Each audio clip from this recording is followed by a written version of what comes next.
السلام علیکم جماعت ہفتم۔ آج وہ سبق جو کہ ہم نے پچھلی ویڈیو میں پڑھا تھا، اسلام میں عبادات کا تصور، آج ہم اس کی مشق کریں گے۔ تو امید ہے کہ آپ نے اپنے پاس کاپی اور نوٹ بک اور اپنی پین وغیرہ آپ کے پاس ہوگا۔ آپ مارجن لائنز لگائیں، ڈیٹ لکھیں، سبق کا عنوان لکھیں اور ہم شروع کرتے ہیں اپنی مشق کرنا۔ مشق میں ہم سب سے پہلے مختصر جوابات جو ہیں وہ والے سوالات کریں گے۔ سب سے پہلا جو سوال ہے وہ ہے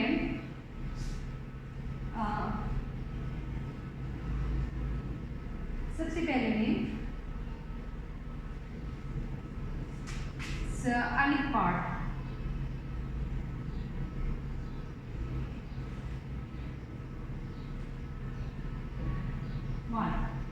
اللہ تعالیٰ نے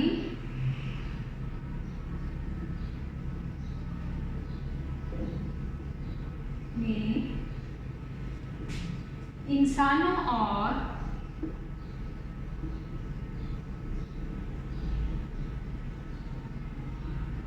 جنوں کو کس لیے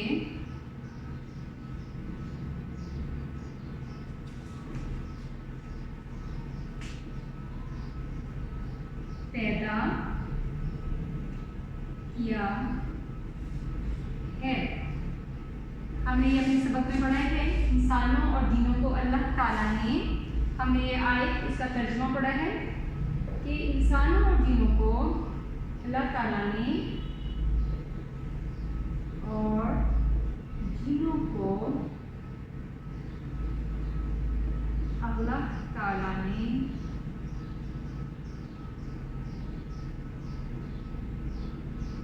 اپنی عبادت کے لیے پیدا کیا ہے۔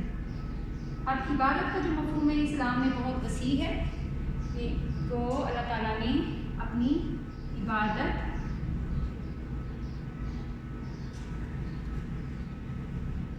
کے لیے پیدا کیا ہے۔ عبادت کا مفہوم بہت وسیع ہے کہ اس میں اللہ کے حکم کے مطابق اللہ کی رضا کے لیے کھانا پینا بھی عبادت ہے، اگر ہم اللہ کی رضا کے لیے اور ہم اللہ کے محبوب پیارے نبی صلی اللہ علیہ وسلم کی سنت کے مطابق کریں تو۔ امید ہے یہاں تک آپ نے لکھ لیا ہوگا۔ اب ہم اگلا سوال کریں گے جو کہ سوال نمبر 2 کا بے جز ہے۔ اس میں پوچھا گیا ہے کہ قرآن حکیم میں، قرآن مجید میں سب سے زیادہ اللہ تعالیٰ نے کس چیز کا حکم کیا ہے؟ ویسے تو قرآن پاک میں بہت سے احکامات آئے ہیں، لیکن سب سے زیادہ کس چیز کا حکم دیا گیا ہے؟ یہ ہم نے پچھلے سبق میں پڑھا تھا۔ تو دس از اے پارٹ آف سوال نمبر 2۔ قرآن حکیم میں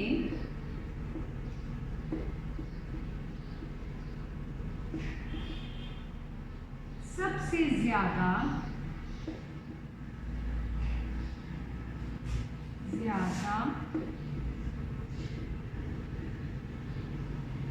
کس چیز کا حکم دیا گیا ہے؟ جی، قرآن پاک میں سب سے زیادہ نماز کا حکم آیا ہے، کیونکہ نماز سب سے پہلا فریضہ ہے جو کہ مسلمان پر فرض ہے، اور نماز ہر حال میں فرض ہے۔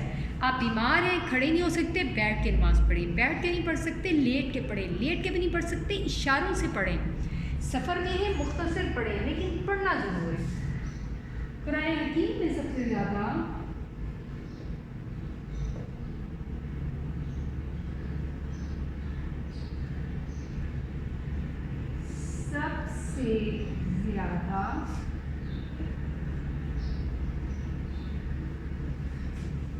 نماز کا حکم آیا ہے۔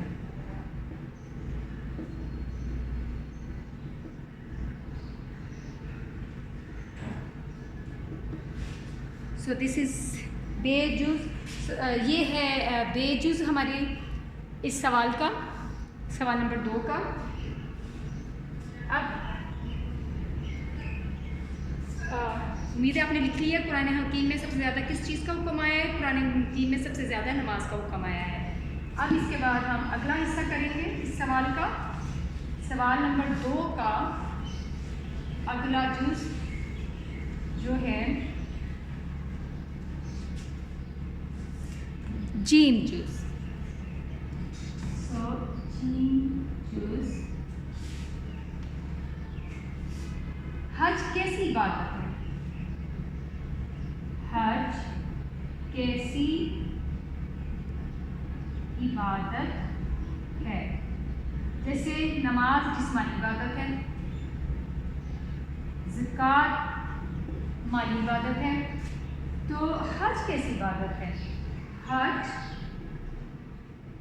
جواب ہے حج میں دونوں چیزیں شامل ہیں، اس لیے حج ایک مالی اور بدنی عبادت ہے۔ حج ایک مالی، زکوٰۃ کی طرح مال بھی اس میں شامل ہے، مالی، اور نماز کی طرح یہ بدن کی عبادت بھی ہے، بدنی عبادت ہے۔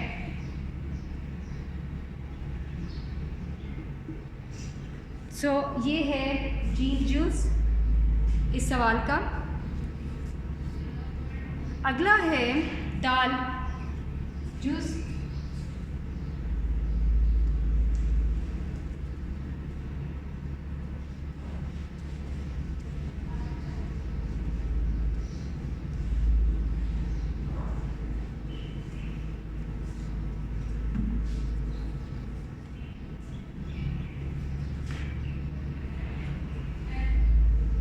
یہ بھی دوبارہ ہمارا حج کے بارے میں ہی سوال ہے۔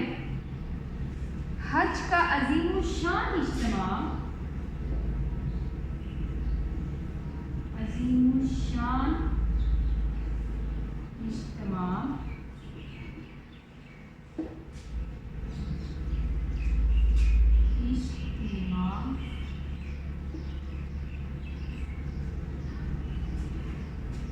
کس بات کی علامت ہے؟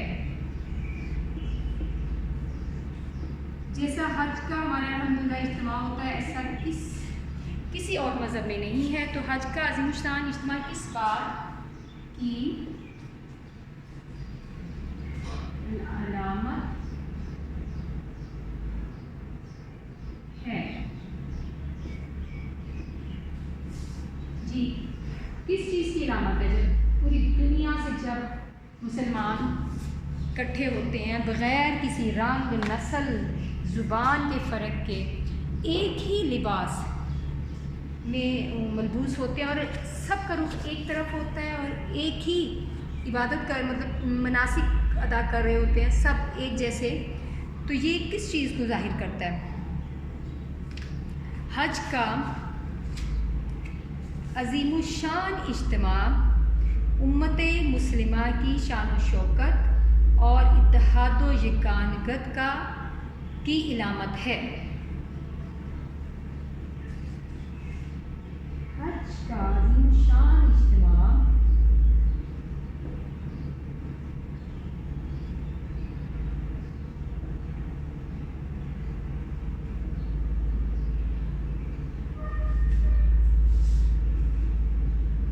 امت مسلمہ کی شان و شوکت، ایک عظیم اجتماع کی شان و شوکت اور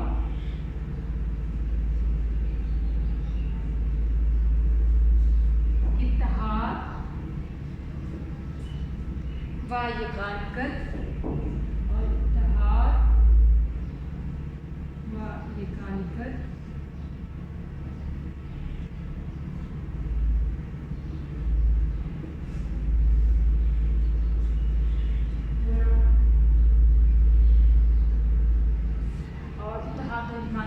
کی علامت ہے۔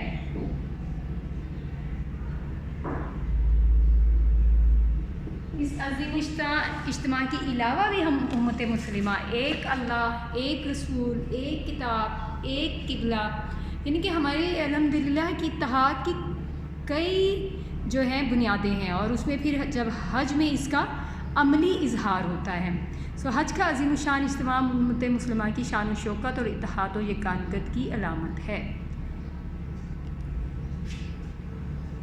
اگلا سوال جو کہ ہے پارٹ ہے،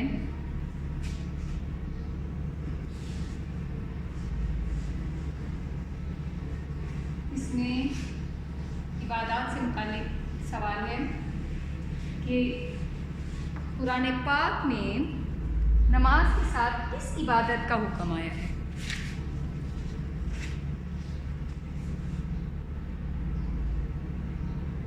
قرآن پاک میں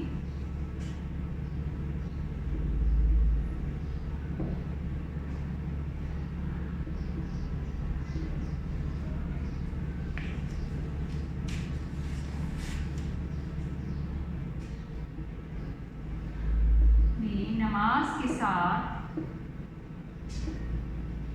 اکثر نماز کے ساتھ ایک اور عبادت ہے جس کا ذکر آتا ہے. قرآن پاک میں نماز کے ساتھ کس عبادت کا حکم آیا ہے؟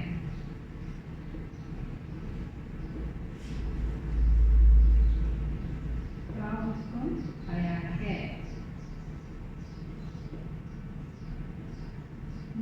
قرآن پاک میں نماز کے ساتھ زکوٰۃ کا حکم آیا ہے. قرآن پاک میں قرآن حکیم، قرآن پاک، قرآن مجید، یہ قرآن کے مختلف نام ہیں. قرآن حکیم میں نماز کے ساتھ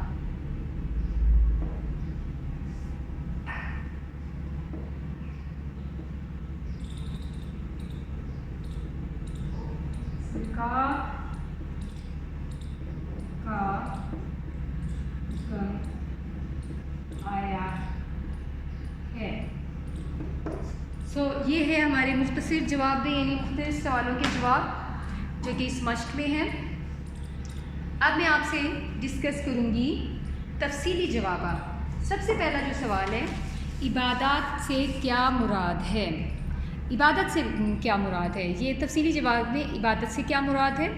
تو ہم اس چیپٹر کے اس سبق کے شروع میں کہ اسلام میں عبادت کا کیا تصور ہے، اس میں عبادت سے کیا مراد ہے، ہم یہ میں نے آپ کو پچھلے سبق میں تشریح کی ہے، سمجھایا ہے، لیکن میں اب ابھی آپ کو بتا رہی ہوں کہ آپ کا جواب آپ یہاں سے اس کو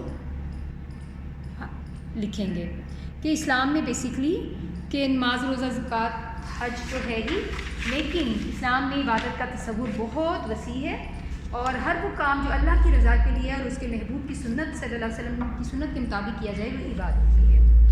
اس کے بعد روزہ کی کیا فضیلت بیان کی گئی ہے. دوسرا جو ہے تفصیلی جواب، یہ آپ نے تفصیل سے لکھنا ہے، ٹھیک ہے.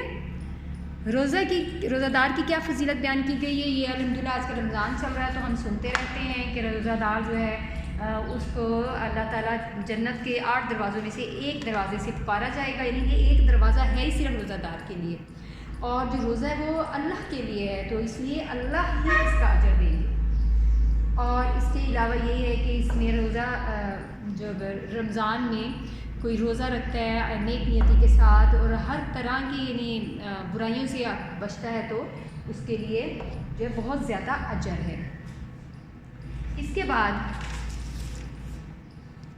زکوٰۃ کے بارے میں آپ کیا جانتے ہیں؟ زکوٰۃ ایک مالی عبادت ہے جسے کہ اسلام نے نصاب مقرر کیا ہے. مختلف چیزوں کے لیے مختلف نصاب ہے. سونے کے لیے 7 تولے سونا، 7.5 تولے سونا، اور چاندی 52 تولے چاندی، اور مختلف جانوروں کی تعداد آپ کے پاس ہو یا مال ہو تو 1 سال سے زیادہ عرصہ گزر جائے تو آپ نے اس پہ، یہ ایک بہت وسیع موضوع ہے، تو آپ نے اس کے مطابق زکوٰۃ دینی ہوتی ہے 2.5% کے حساب سے، ٹھیک ہے. اور زکوٰۃ جو ہے وہ ایک ایسی مالی عبادت ہے کہ جو معاشرے میں خیر خواہی، محبت اور اچھے جذبات کو پروان چڑھاتی ہے. اس کے بعد ہمارا جو تفصیلی جواب لکھنا ہے ہم نے حج کے بارے میں آپ کیا جانتے ہیں. جو کچھ آپ حج کے بارے میں جانتے ہیں وہ آپ نے اس میں لکھا ہے، زیادہ سے زیادہ لکھنا ہے. اور کچھ آپ نے جو جیسے میں نے آپ کو بتایا کہ حج ایک مالی اور بدنی عبادت دونوں اس میں شامل ہے. اس میں جو حج کرنے والا ہے وہ مال خرچ کر کے سفر بھی کرتا ہے اور اس طرح اپنی جو ہے بدنی عبادات بھی کرتا ہے، اور مناسک کے دوران بھی جو ہے بدنی عبادت ہوتی ہے. اور اسلام جو ہے یہ ہر صاحب استطاعت مسلمان پر زندگی میں ایک دفعہ جو ہے وہ حج فرض قرار دیتا ہے. اور اگر انسان اس طرح حج کرے کہ وہ نیک نیتی کے ساتھ تمام برائیوں سے بچ کے اللہ کی طرف رخ کر کے تمام مناسک ادا کرے تو وہ ایسے ہوتا ہے جیسے بالکل آج پیدا ہوا ہے اور تمام گناہوں سے پاک ہو جاتا ہے. تو اس لیے حج جو ہے وہ ایک عظیم الشان اجتماع ہے جو کہ کسی اور مذہب میں اس طرح کا اجتماع نہیں ہوتا. اور حج میں جو اجتماع ہے آپ دیکھیں کہ کس طرح مسلمان بغیر کسی رنگ، نسل، معاشرتی یا معاشی طبقے کے فرق کے بغیر، کسی بھی طرح کے فرق کے بغیر، انسانوں کے کسی بھی جو انسانوں میں پائے جاتے ہیں کہ بغیر، سب انسان ایک لباس میں ایک جیسا سادہ لباس پہن کے ایک طرف رخ کر کے جو ہے وہ کر رہے ہوتے ہیں، عبادت کر رہے ہوتے ہیں، جو ان کے درمیان اتحاد کی علامت بھی ہے اور امت مسلمہ کی شان و شوکت کا اظہار بھی ہے. اور یہ حج ایک بہترین روحانی تربیت کا ایک عمل ہے اور اس سے قربت الہی بھی حاصل ہوتی ہے. اور جو حج ہے وہ حضرت حاجرہ علیہ السلام کی جو ہے اس کا ایک جو اہم صحیح مناسک حج میں سے ایک جو کام ہے وہ ان کی یاد میں کیا جاتا ہے. اور یعنی کہ اللہ کی طرف یکسو ہو کے ہر کام کے لیے اللہ کو پکارو اور اللہ کی طرف اپنا رخ کر لو. تو یہ حج کے بارے میں ہم نے اس طرح تفصیل سے لکھنا ہے، ٹھیک ہے. اس کے بعد خالی جگہ پر کرنے کے لیے خالی جگہ پر کرنی ہے ہم نے. خالی جگہ میں ہم اسلام میں عبادات کا تصور بہت ہے جی، بہت وسیع ہے. ہمارا ہر کام جو نیک نیتی کے ساتھ کیا جائے، اللہ کی رضا کے لیے کیا جائے، پیارے نبی صلی اللہ علیہ وسلم کی سنت کے مطابق ہو، وہ عبادت ہے جی. دوسرا ہے اللہ تعالیٰ نے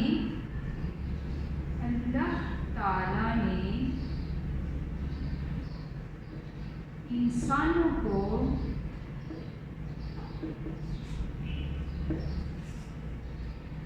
عیش کے لیے پیدا کیا ہے جی. کس لیے پیدا کیا؟ کیا مقصد ہے ہماری تخلیق کا؟ جی اپنی عبادت کے لیے پیدا کیا ہے جی. نا اب ہے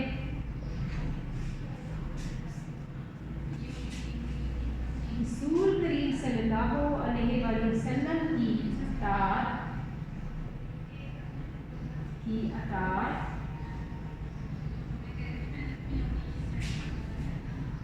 دراصل کس کی اطاعت ہے؟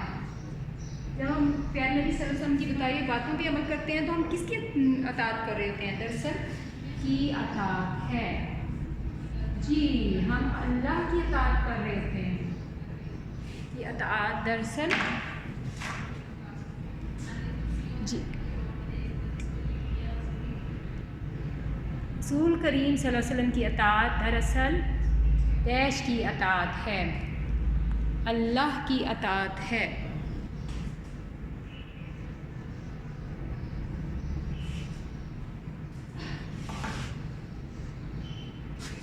جی اگلا ہے رمضان مبارک کا مہینہ آتا ہے تو دیش کے دروازے کھول دیے جاتے ہیں، جنت کے دروازے کھول دیے جاتے ہیں اور جہنم کے بند کر دیے جاتے ہیں. یہ ہے ہمارا اور آخری دال حصہ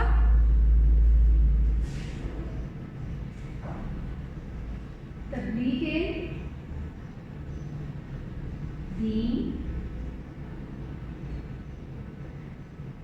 دین اور جہاد فی سبیل اللہ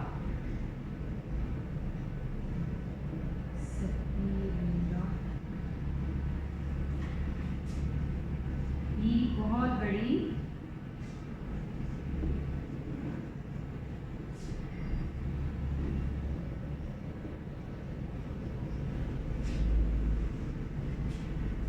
ہیں. کیا ہیں؟ بہت بڑی عبادات ہیں.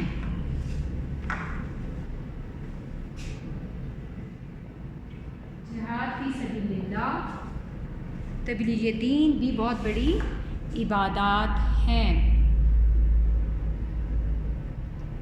یہاں تک کہ ہماری یہ مشق ختم ہو گئی ہے. شکریہ. جزاک اللہ خیر. السلام علیکم ورحمۃ اللہ وبرکاتہ.